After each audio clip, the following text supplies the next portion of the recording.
Hey now, what you are about to hear is a free preview of one of this week's premium episodes of The Dumb Zone. If you would like to hear this program in full, along with the full archive, If you would like to hear this program in full with the archive of all of our past episodes, you can subscribe at dumbzone.com. So on the Skip stuff, But that's what I do. so he's getting a weekly haircut, and it's interesting because at this time she's not cutting Shannon Sharp's hair. Because I want to get back to him. She's cutting Skip's hair. She's cutting Joy Taylor's hair. A couple other people. She's I believe made a little bit of noise about the the Dixon thing. Charlie Dixon thing, and now some of her hours are getting reduced. She's not getting as many opportunities. She's cutting Skip's hair weekly, and he starts giving her the Reiner, like the long hug, like the front-facing hug after every haircut. Putting his body against her own, pressing on her breast. He then began to kiss her on the cheeks. She was uncomfortable with the contact, would make excuses to leave the haircuts. So that's kind of where it starts with Skip, and it progresses to a point where he's telling her he could change her life, and he wants to be with her.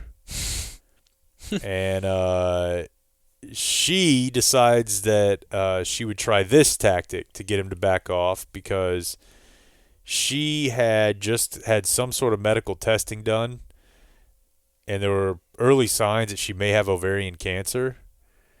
So according to her, she shared this with Skip, thinking that he would feel sorry for her and chill.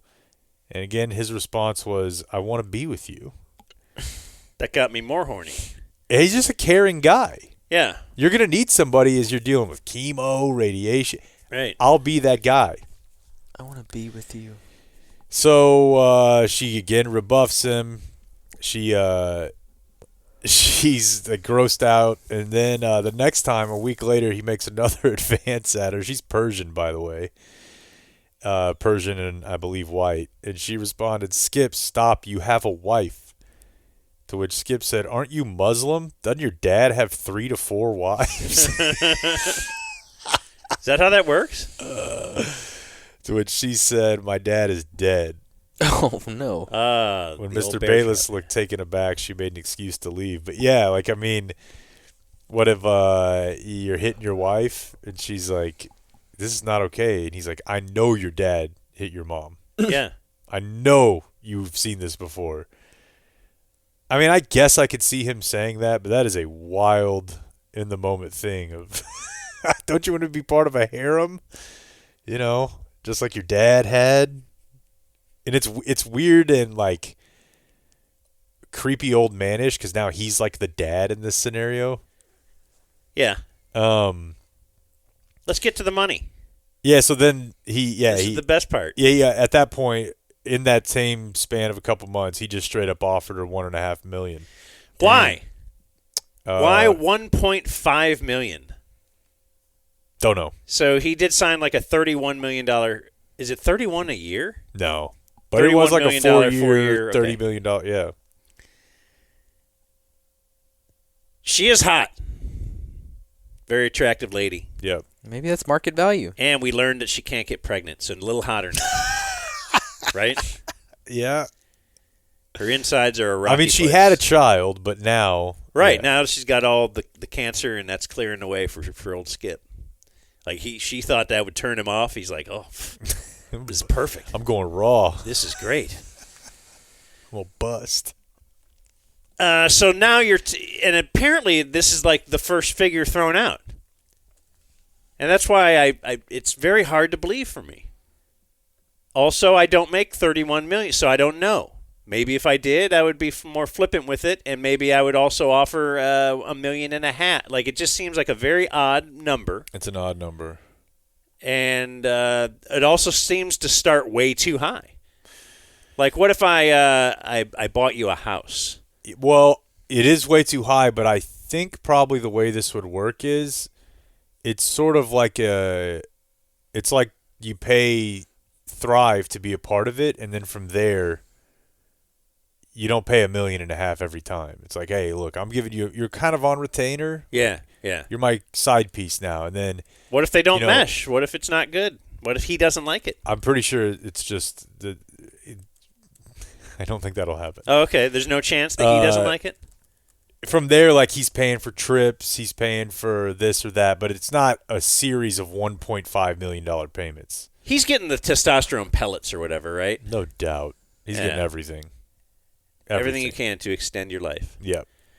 So, yeah, she said no about that. I wonder if I'll ever do that. You should. I've been offered it. I'm going to do something, I like having low not T. the pellets. Something similar, though. I kind of like having low T, but it feels like if you do the fake T, you're going to be dependent on that T. I know. And then if you get off the fake T, then you're going to age 20 years in a second. You can never stop. My guess is... Yeah, that's why I'm thinking... You may be correct. My guess is someone's looked into this, though, and can tell you whether or not that actually happens. I don't know. All right. Just a couple of side notes before we get to a little bit more Joy Taylor. The guy, I don't know what his specific job is, but they describe him as the individual who puts the microphones on talent. I don't know if he's a producer, a director, a tech. I've had that guy at Fox 4, We'll come over and, Sure. So that guy would mock her for the way that she spoke, certain English words. He would sexualize the way she was eating fruit. Okay. Didn't know you had taken there. a summer job at Fox. You got a banana? Sure. She says that her boss was present. She did nothing about it. So in the lawsuit, she accuses this man, Mr. Diaz, of groping, harassing, and is inappropriate with women at Fox. On information and belief, Mr. Diaz has not been fired, reportedly due to his role in supplying cocaine to numerous Fox employees and talent, even after an incident where he removed his pants on live camera. Okay. Would like a little more on that, but yeah, is it the whole cocaine thing we can understand then? Yeah, sure. You shouldn't fire him. That'll keep you around. The Shannon Sharp thing is weird because the only way that he's mentioned in this lawsuit is that he's going to be doing a show with Skip. Joy Taylor's going to be co-hosting with them, and that Skip would just rant and rave to this hairstylist, pissed off because he believed that the hairstylist was having sex with Shannon Sharp. And he would say things to her like, you know what this would do to me? Like, you having sex with my arch rival? Like, he actually, I believe that he did talk that way. Like, I know it's a show, but I think to him it was like, that's my rival. So he's convinced that she's boning Shannon. And eventually later, years later, 2 or 3 years later, he apologizes to her upon finding out, at least per the lawsuit, that wasn't true. I'm so sorry I said those things to you. F. Dixon, this guy sucks, this place sucks, sue him. But Shannon Sharp actually is a curious figure in this because he recently got let go of by FS1. Mutual or from the company side, I'm not sure. And he definitely has an axe to grind. With who? Dixon, Fox, okay, Skip. So there's a lot of people speculating that, it's weird Shannon Sharp's not really... Like Jason Whitlock, for example. A friend of a friend, frankly. Who was at Fox for a long time. He said on his show yesterday, nobody was doing more innuendo and flirting than Shannon Sharp. Nobody. Now, maybe that was cool because the women in question were bothered by it, but the fact that he's kind of scot-free here is pretty weird. And, he's got an axe to grind, so maybe he kind of in the back of his mind knew, like, this hairstylist has seen some shit. Wonder if I could talk to her ever. And the reason that this is curious is not only is Shannon not really catching any strays in here, despite Lav Mike Guy, Dixon, Skip, Joy Taylor. There's also a brief mention of Colin Cowherd. The hairstylist started doing Colin Cowherd's hair for Undisputed. Or doing Undisputed and then his hair for The Herd. Here's all it says. She would do Mr. Bayless's hair for Undisputed, then she would do Miss Taylor and Coward's hair for The Herd. Throughout her entire tenure at Fox, Mr. Coward was professional and respectful to Mr. Faraji and her coworkers. Random for Why him to even just throw be that in mentioned, and then also he's awesome. But I say this to tell you that I'm pretty sure that Shannon Sharp's podcast now is a part of Colin Coward's network. His current thing that he's doing is, like, Colin Coward has a network.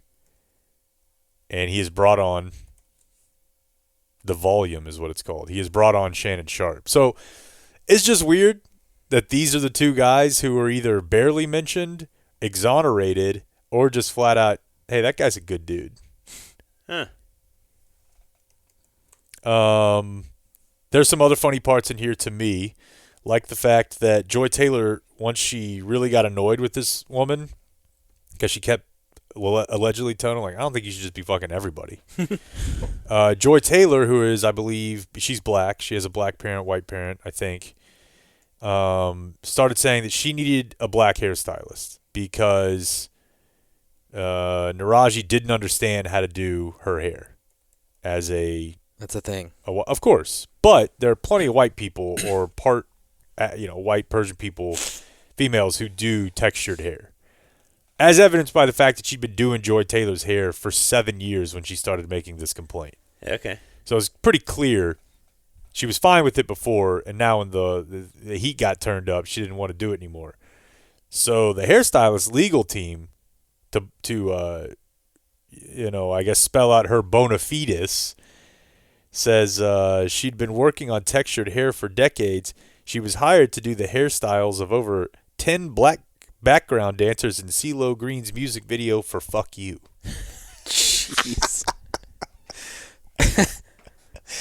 Like, on one hand, it feels very, but I have a black friend. Because, like, if you can recall the one time, then you probably don't have just, like, a lot of experience with doing black hair. It's just, I thought the legal team is like, well, throw this in there. Yeah. Look at all the black hair she's done.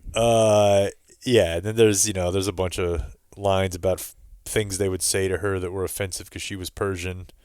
Apparently she has a PTSD side effect where she hums all the time. That's not a thing. Not PTSD, ADHD or something, right? Does it say PTSD? Okay, so it may say ADHD, but I know that it also says PTSD. Oh, yeah, it's PTSD. Does it? Oh, okay. Subconscious coping Maybe in my mechanism head. for her diagnosed PTSD, and that everyone in Fox knew she hummed. Isn't PTSD like if you were in combat? Yeah. Well, yes, but That's how. as a trauma's a tricky thing to talk about because You could have it from other trauma? yeah, and that's a thing that they try to tell you is like, hey, if you had a childhood that made you feel less than safe or whatever, that has lasting impact on you, and that is trauma. So you've just raised a force field? Yeah, That you're allowed to hum anywhere you want because of something that happened that I can't ask about because it would be too inside. Yeah, and at first I thought when she said that it was going to be PTSD related to having a shitty workplace, but which is understandable. That happens. If you're a woman and you constantly feel like you're under attack or being preyed on at work, that's trauma. But then they said she'd had it since she was a kid. Where's my trauma? How come I can't have trauma? Listen, if you go to therapy, you can learn all this shit too. I think they would start, with you being semi-okay with talking about your feelings, which I don't think you're really close to that yet. So you have to do that to acknowledge you have feelings, kind of a first step. And I don't know that either one of you are really ready to So I have to lie. take the plunge. I can do that. All feelings are lies. Look at feelings guy over here. Maybe you could come up with a little alliteration for me.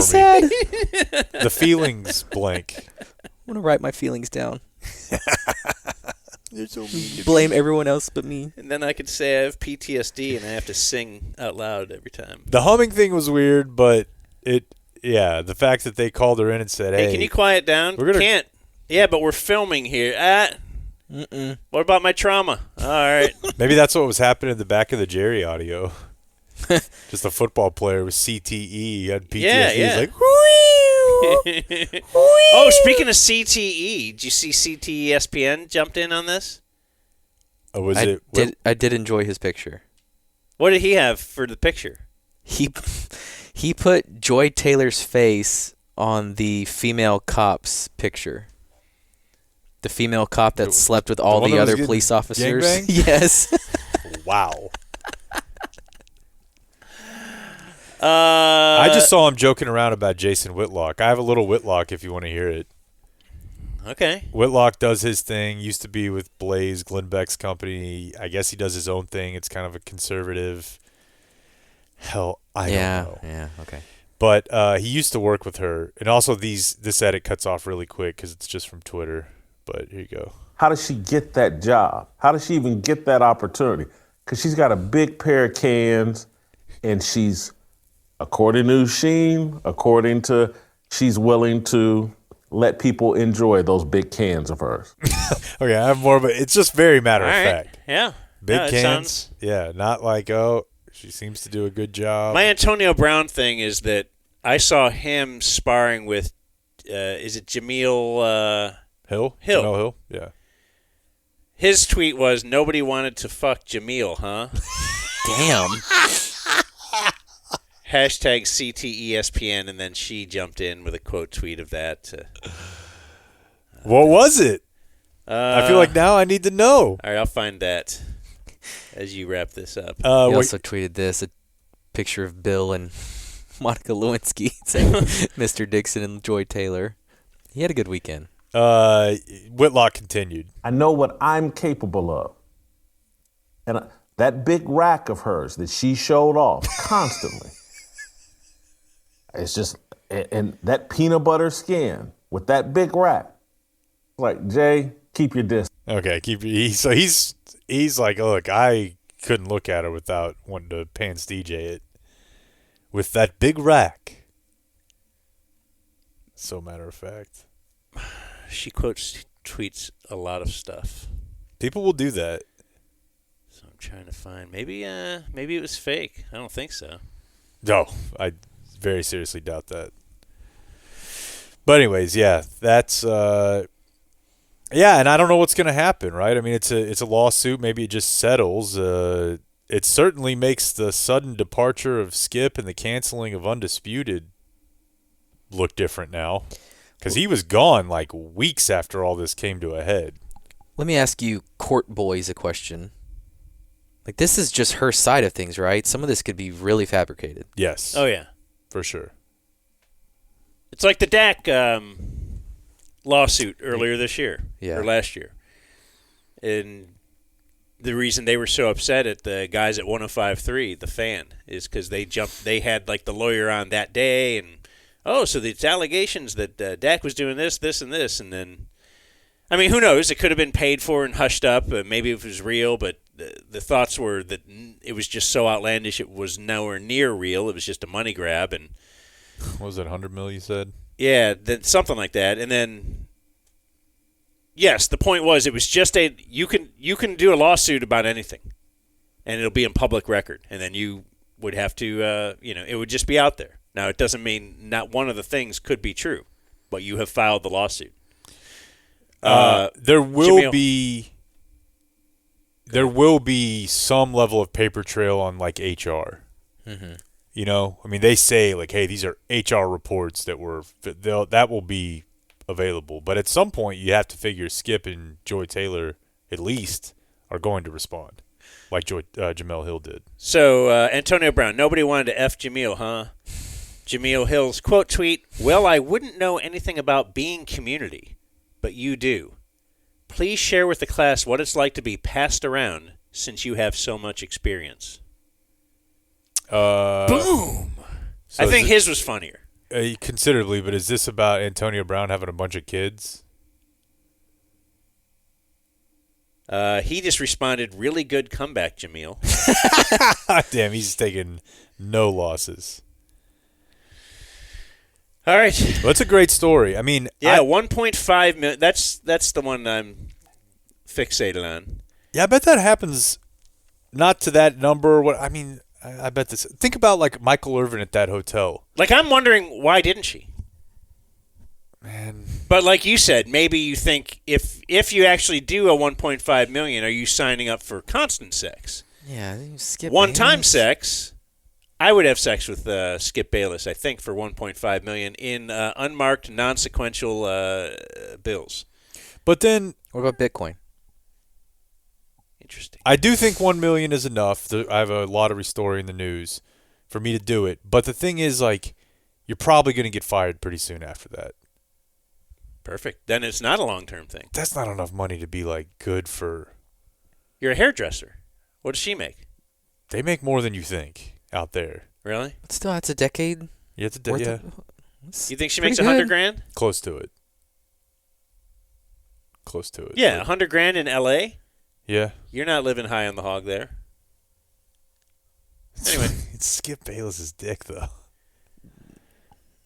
It is. I mean, how much is in that? I like your positivity. I'm like, boy, that's gross. You're like, I think I could take that thing. Pop-Tart Nation, how we feeling? I want to welcome everyone to the trophy presentation for the 2024 Pop-Tarts Bowl. We are being doused with Pop-Tart confetti up here. Sharon Line Clary, Florida Citrus Sports President, for awarding the 2024 Charles H. Rowe Trophy to the 2024 Pop-Tarts Bowl champions, the Iowa State Cyclones.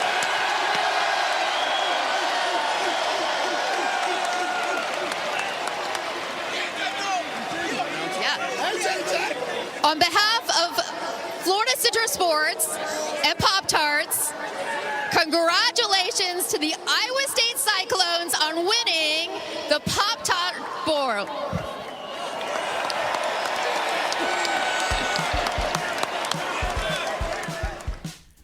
Yeah, You're listening to The Dumb I Zone. played that last week, but you weren't here, Jake, that day. And I just thought you needed to hear it. It's very good. Did you see Pop-Tart Bowl stuff online? I did. Yeah. That was kind of the story of the season.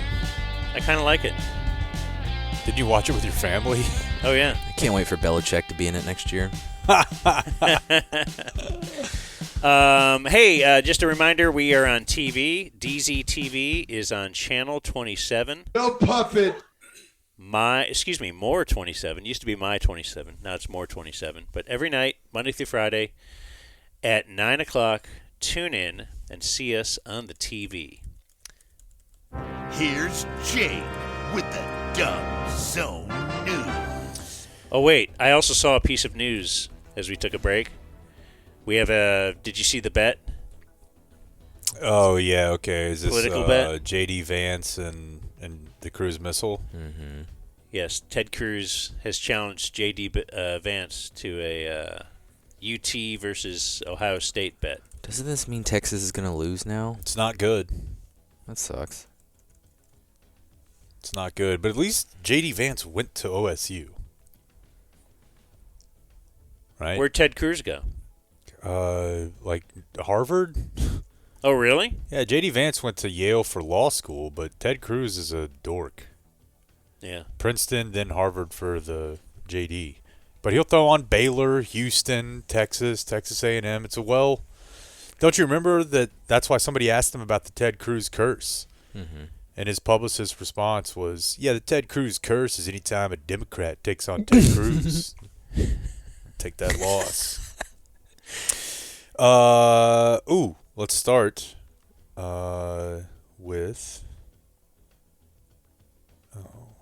Let's start with some foreign policy news. As usual. The Trump train is back on the tracks. We're rolling. He's doing press conferences. He's talking shit. He's like, Greenland, I want that. Panama Canal, we built it. What's up? We should have that. So he was asked, actually, I don't know if he was asked anything about this, but, he's got a real hard-on for Mexico. I think he watched Sicario and was like, I want that. So here's this. My bad. Mexico's really in trouble, a lot of trouble. Very dangerous place. And we're going to be announcing a future date pretty soon. We're going to change because we do most of the work there and it's ours. We're going to be changing sort of the opposite of Biden, where he's closing everything up, essentially getting rid of $50 to $60 trillion worth of assets. We're going to be changing the name of the Gulf of Mexico to the Gulf of America.